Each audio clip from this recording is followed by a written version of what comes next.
Watch Put Up or Shut Up, the newest show coming exclusively to MotorTrend On Demand, July 20th, hosted by me, Brian Lowe.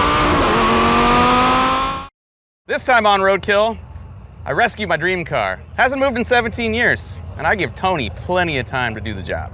Bro, 3 days is not plenty of time. Well, it's Roadkill time, so it's the square root of you're screwed. Yeah, that's more like it. Yeah.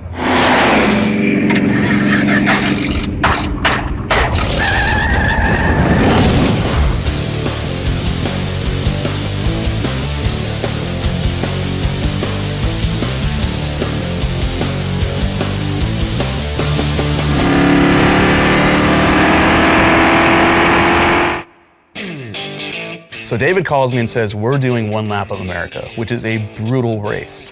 And by pure coincidence, I'm searching Craigslist for one of my dream cars, and I find this 1969 Pontiac Firebird 400 4-speed car sitting about 8 hours from the start of the race. My buddy Mike Copeland picks it up, brings it to his shop. I fly here and I find a car that I've not seen in person yet that has no engine and trans in it, mice living in the car, the brakes are locked up, there's a hole in the floorboard. It needs some work.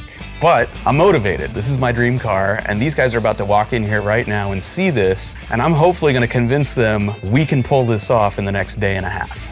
It's 2 days before the One Lap of America event, which is the perfect time to build your car for the race. That's why we're here at Diversified Creations in Brighton, Michigan, same place where we put the Hellcat in the General Mayhem.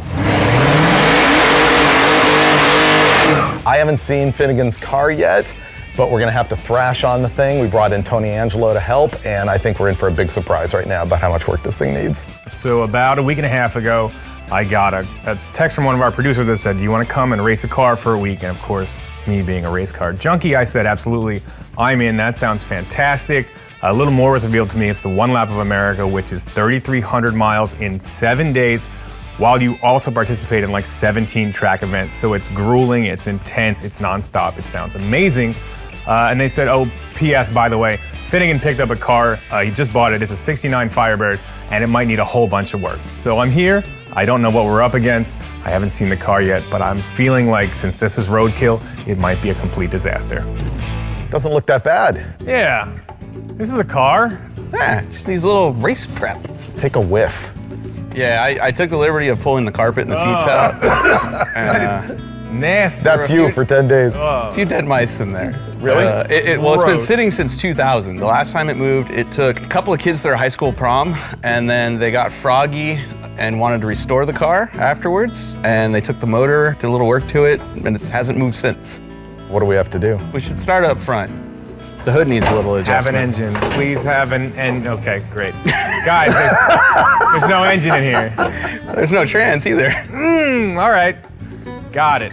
So we have a day and a half, and we have. All right, give me a minute. Give me 1 minute. Give me 1 second just to compose myself.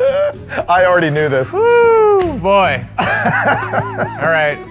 So the car came with 2 engines. It's an original 350 4-speed car. Yep. And we have the 350 that was in the car that allegedly ran, which is in one piece. Fantastic. But we have a 400 that's disassembled, that we could assemble. It's disassembled? Oh, that's not an engine. Happening. Well, it was locked up, so I took it apart, sent the block out to get it cleaned and honed, and I have the pieces. Option A. This was in the car prom night. It did run, allegedly, but for some reason, the owner of the car said, you should probably put the 400 in it. Oh, so he cryptically hinted that this thing is junk. Right, but the 400... And this is the 400. He left uncovered and it rusted up, so the rings are stuck. Didn't want to roll over. Nothing was damaged, so I ordered rings, cleaned the block. This could go back together. The rear axle is not exactly together, but the suspension is in there. Oh, cool. That's a Pontiac 10-bolt. Yeah, that means it's non-C-clip and you can't get parts for it and stuff. Well, we got the parts. It's ready to go back together. Okay. Yeah, the brakes are completely locked up. I bought brakes for it, so we have a lot. We could do the suspension on the front, the brakes, put the interior back in it, maybe patch a hole, maybe not, and then it needs, obviously, a drivetrain. Obviously. Yeah. How's your level of okay right now? Pretty low. Pretty low, man. Pretty low. It's pretty low, because all I want to know, like, how many hours do we have until we have to leave? We have to be at tech inspection by noon on Friday, which means we need to leave here like 7 a.m. Friday. Okay, so we have like 44 Wednesday, hours. Thursday. This is worse than I thought. Do you think? All right, well, let's build you a car, standing man. around Let's do this thing. solving this. Well, I guess we got a big list going, and we prioritize it, and then we just start, and we're gonna have to split up. Can we get this done? Totally. Do they want to get this done? Maybe not. I mean, you're literally talking about us not sleeping for the next 2 days to assemble this car. Plan of attack here is sort of jumbled mayhem right now. I think what we're gonna do is 2 teams. It's gonna be Mike and me and Tony, and we're gonna start tearing the front suspension apart. They're gonna start inventorying all the parts and see if we actually have what it takes to make this happen. I'm gonna stay away from Tony as long as I can because we're gonna be in the car together 24 hours a day for the next 8 or 9 days. And he's already mad at me, so I'm just trying not to make that worse. I see the way Lucky looks at him sometimes, you know? I don't want to have that look in my eyes. Step 1 out of 285. This thing's got a gas tank, guys. We can put gas in it now. Everybody chill out.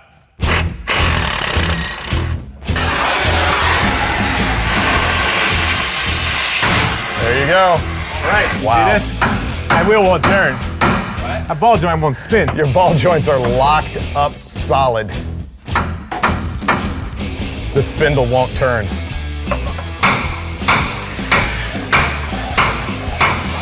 This is pretty stuck.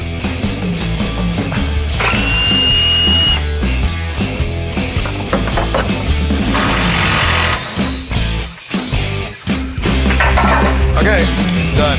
I don't know what happened, but somehow we went from, we have a 350 that's complete, but we don't know if it's any good, to let's rebuild the 400 and put cylinder heads on it. There you go, yeah. Even though The racers in you took over. less than 2 days. I believe you were the instigator with that. I believe this is your fault. Okay, the racer in me took over. This is your fault.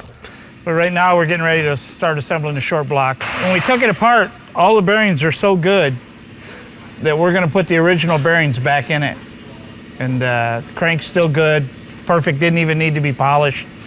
We did hot tank the block and then degrease everything, clean all the oil passages, and we gave it a touch hone and a quick ridge ream at the top. We're gonna reuse the pistons after we free up some of these beautiful stuck rings. So we'll have to clean that out. This upper ring, you can see water was in the engine, but the rings are all totally sealed, stuck right in the hole. Hey, we got 48 hours, well, about 44 hours left. So, piece of cake. Plenty of time. My wife's El Camino, when I tore the engine apart that came out of that, the bearings look just like this. 40, 45 years old, and you could put them right back in there.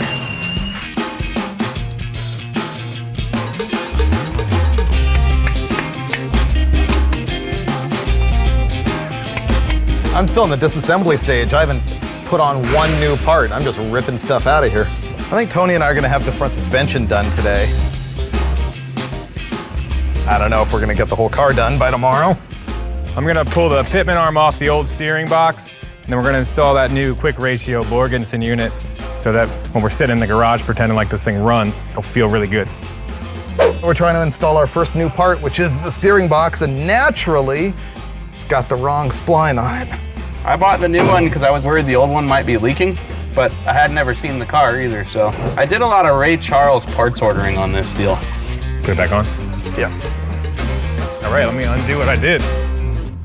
It's 7 o'clock Wednesday night, and look, pistons in an engine. And look, unlike before, when we got this car and this engine, these ones move up and down, which is what you want. There's nothing I can do to this engine because we're missing parts. I have no idea why we're putting a headliner in the car, but the nice lady that's doing it is in the car and it's on the ground, so we can't work on the suspension or the brakes. I literally have nothing to do, so I'm painting the engine block. Why not? Why not? Well, it's the end of the first day of wrenching on this thing, and I would say, as normal, we're far behind, but I don't know. We're gonna crank it out tonight. Coleman's gonna finish up the rear end. We're gonna get the front suspension together as far as we can, given the parts we have. We're missing lower ball joints. So we decided to call it about midnight tonight. We're gonna hit it pretty hard because tomorrow is gonna be 8 a.m. to whenever it drives out of here.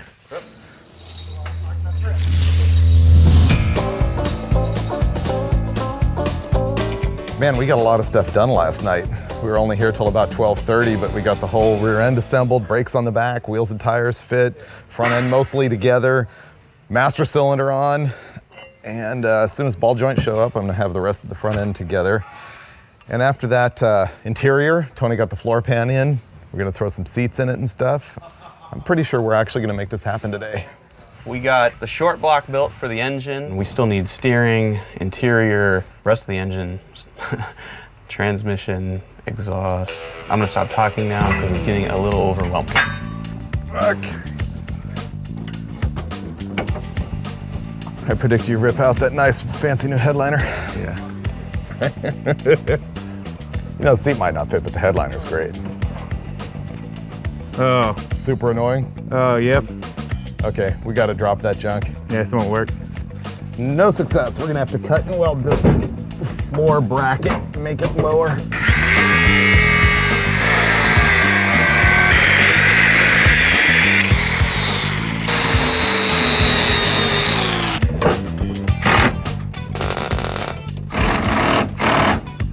Oh, yeah, look at that. Looks way better already.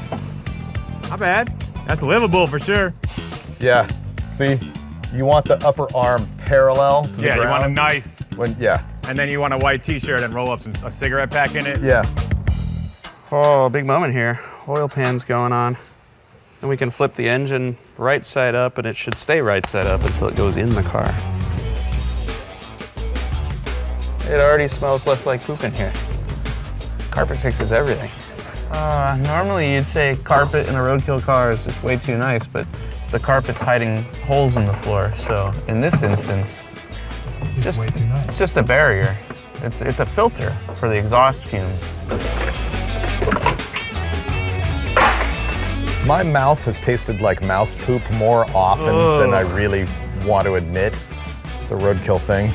You might be wondering why we are putting carpet in this car and I'm messing with the AC system removal. It's because we are waiting on cylinder heads for that 400 engine and we don't have them yet and time is very tight, so we're supposed to have them in the next hour.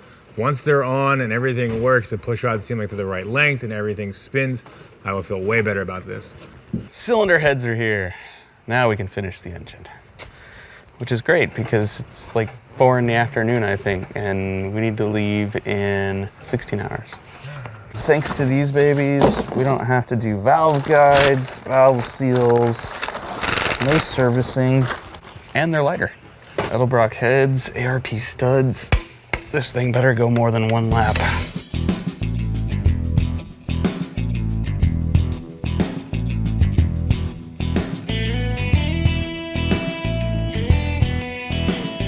This is kind of a big deal.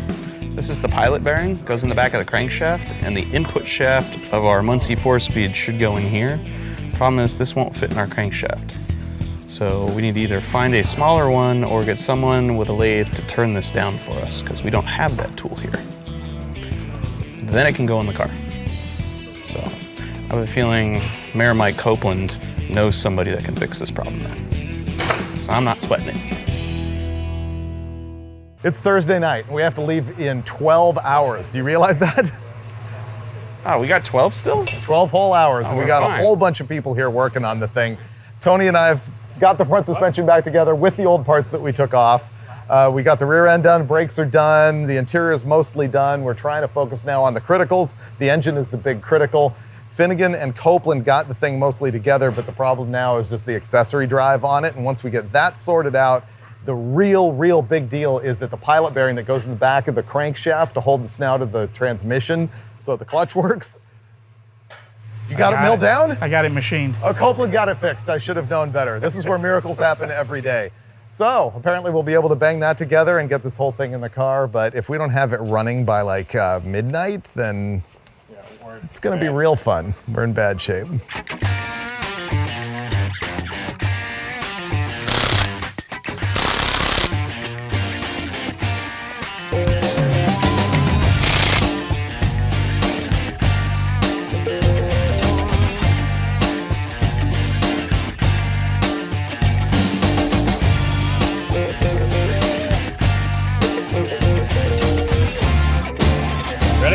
Yep.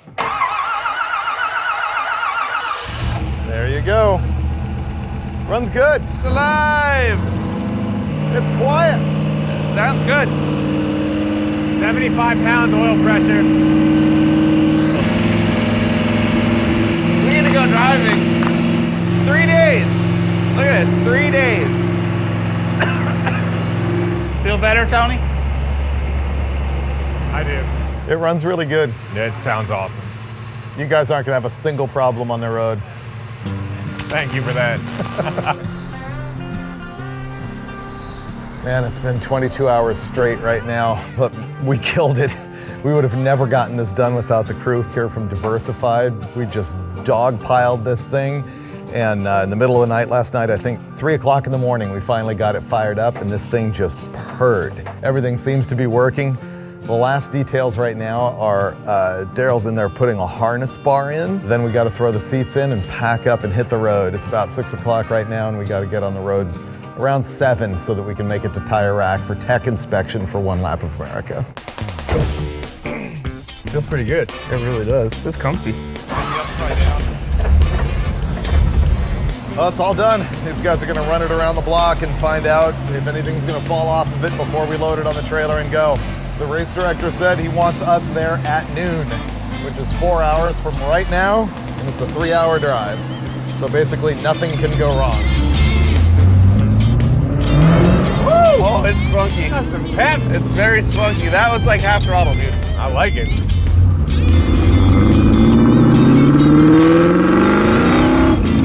Tire slip. Oh, dude, it runs good.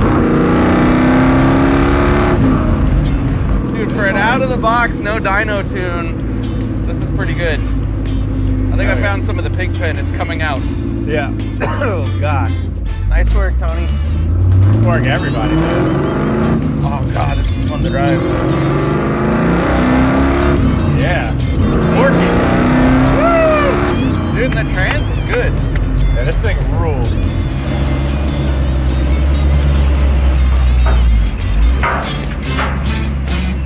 There it is. We are 3 hours in a normal automobile to get to Tire Rack before tech inspection starts. We need to hurry. We need to go to a hotel, check out, take a shower maybe, and just haul butt to South Bend, Indiana right now. It's official. We made it to one lap of America. This is the point at which we separate. These guys are going to be in the Firebird, and me and Alana are going to be in the Hellcat Challenger. We might or might not come back to you. Oh, boy. We might not ever stop for you. Yeah, how about that? Last night, Tony actually we were talking about the Hellcat versus this. He's like, oh yeah, I'm faster. Yeah, I'm going to be faster than you. See? And I'm faster than him, so. Oh, yeah, that's a thing. You put this much competitive in the same car for a full week, are you guys going to be talking to each other by the time we're back here? We'll either be best friends or be dead. Oh, they're pretty cute. Well, we got to go do the wet skid pad now, and I think We're a better team. We are. like 5 cars back. This doesn't count. This one doesn't You count guys for us. cuddle. Yeah. We're going to go race. Okay. Do you want me to clean the bird from the car? Nah, that's character. Oh, you big, strong man, you. So Alana's the editor of Roadkill Magazine and also roadkill.com. This will be her 3rd episode of Roadkill. She and I are going to be in the lap of luxury in the Challenger, which is actually the same car that we used in a prior episode where we raced the thing on a motocross track. So if it survived that, pretty sure it's going to be okay here at one lap. But Tony and Finnegan, they're going to be in the Firebird, and I'd like to say they're going to have Roadkill suffering, but I don't know. We've touched everything mechanical on that thing, which take that as you will. That's either good or bad. They're either going to survive or have a bunch of breakdowns.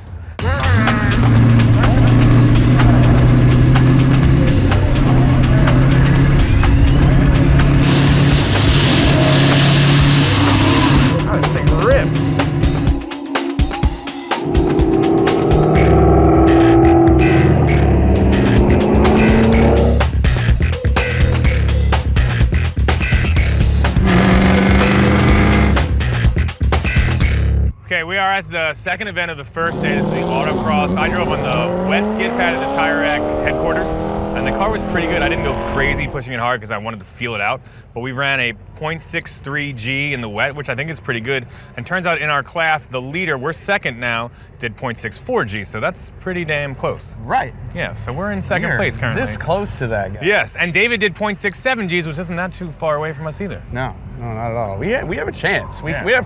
have 3 bogeys here. Yeah. A, we want to finish, which we will. That's a big one. And B, we would like to beat David. At least once or twice. Yeah, once or twice this week. Yeah. And C, there's a guy in our class with a Corvette, and I think we can hang.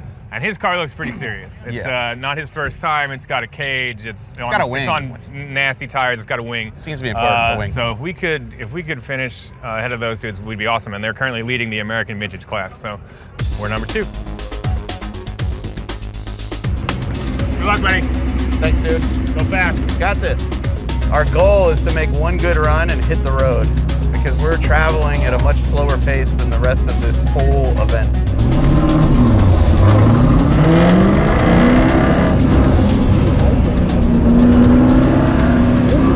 Use that track.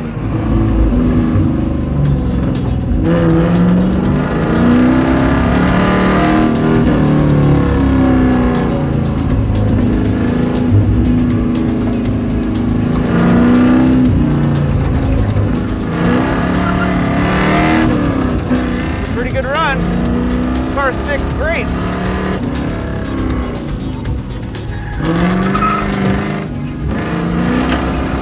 Come on, a little bit of wheel hop. Go, baby, go.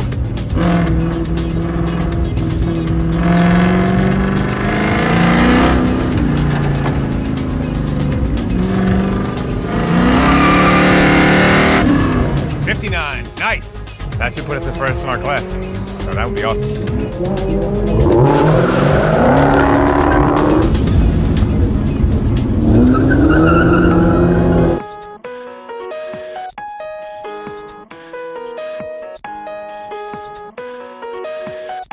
We out of here. Later, Indy.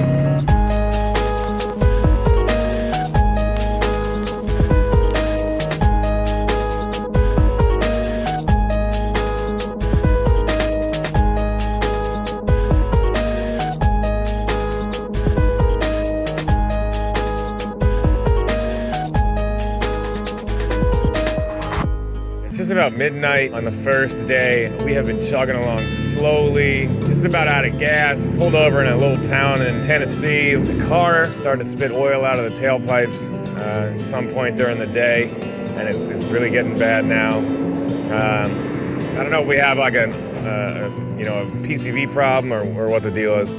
Hoping it's not those brand new rings not seating properly. We gotta get back on the road because with the way this thing drives, we gotta go like 60, 65 everywhere, and it's taken us forever to get there. We should have been there an hour ago. It's gonna be another 2 hours on the road. And I don't think we should dilly-dally in this town, to be quite honest. I'd like to get out of here.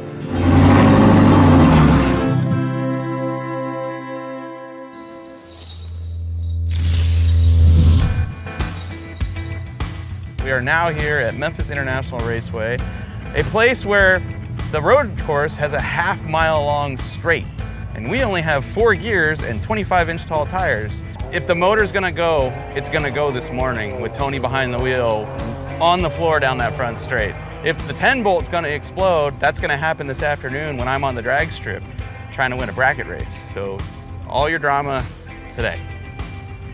Or nothing happens and we just keep on trucking to my house, I don't know. Last night we drove like 9 hours, got in at like midnight in the Hellcat.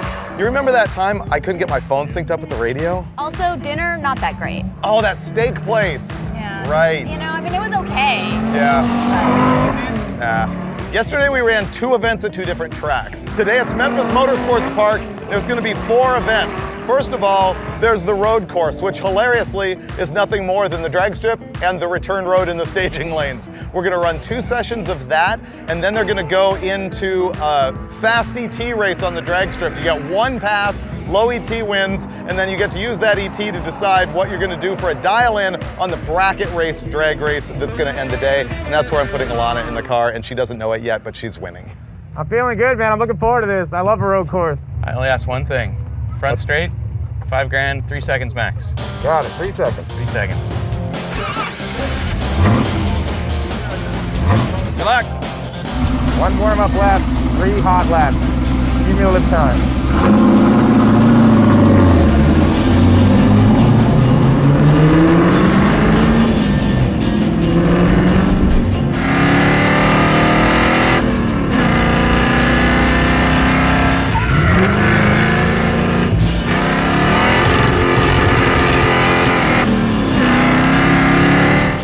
Exciting, here we go. First time the Firebird has ever been on a road course. And of course, we picked one that's insanely fast, mostly straights. I have no idea what's happening right now because he's so far away.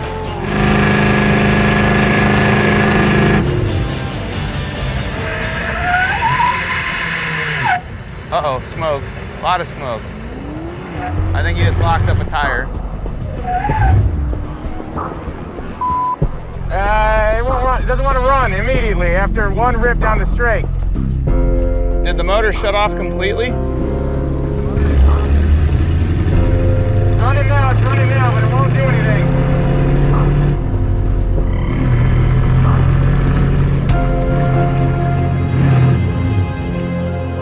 It won't run under any power. I had to pull off. All right, I guess pit it and we'll look at it. Back to the pit, get the tools out.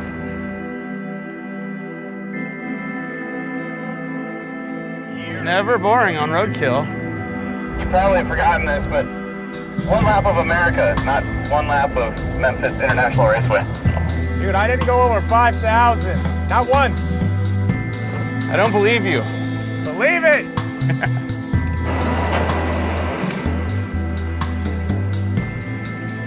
It might be broken, for real. I went through the gears once, like, you know, in anger, and that was it. My warm-up lap was fun. One Lap Tony might be your new name, dude. Now this is what I've been waiting for, a big road course in the Hellcat where I can unleash that 707 horsepower. It is gonna be fast in the straightaway. 120! 140! Lot of smoke! It's 155! This guy in front of me is smoking bad!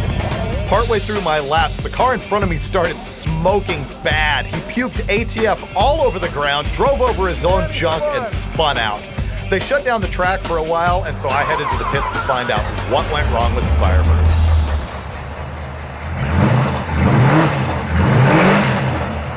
What is that rattle? I don't know. Do that again?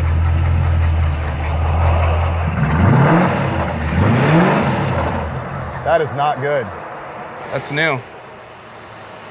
We're hearing like a... That wasn't there this morning. That's like a death rattle, like, that's a not good. Hot. Right through the glove. We've got a bunch of metallic stuff on the end of the drain plug, which is magnetic. And that's indicative of metal in your motor, which you don't want metal in your motor. Every time we put you in a roadkill race car, stuff falls off.